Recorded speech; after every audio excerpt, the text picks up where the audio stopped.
అదృష్టం అంటే ఏంటంటే మనకు అష్టైశ్వర్యాలు అంటారే, ఏమిటి అష్టైశ్వర్యాలు?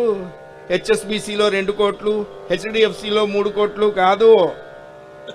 తలుపు తీయగానే నవ్వుతూ ఎదురొచ్చే భార్య ఉండటం అష్టైశ్వర్యం, మాట వినే కొడుకులు ఉండటం ఐశ్వర్యం, రోగం లేని శరీరం ఉండటం ఐశ్వర్యం, అప్పు లేని జీవితం ఐశ్వర్యం, క్షేమాన్ని ఆశించే మిత్రులు ఉండటం ఐశ్వర్యం, ఎవడొచ్చినా ఇంత అన్నం పెట్టడం ఐశ్వర్యం, వెళ్ళిపోయేటప్పుడు ఆనందంగా వెళ్ళిపోవడం ఐశ్వర్యం. ఇవే అష్టైశ్వర్యాలు.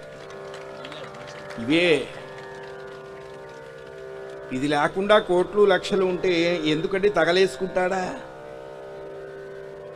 10 బిల్డింగులున్నా 6/3 అంతే, దానికే సెట్ చేశాడు దేవుడు. అందుకనే భక్తిని మించిన మోక్ష సాధనం లేదు, తృప్తిని మించిన ఐశ్వర్యం లేదు.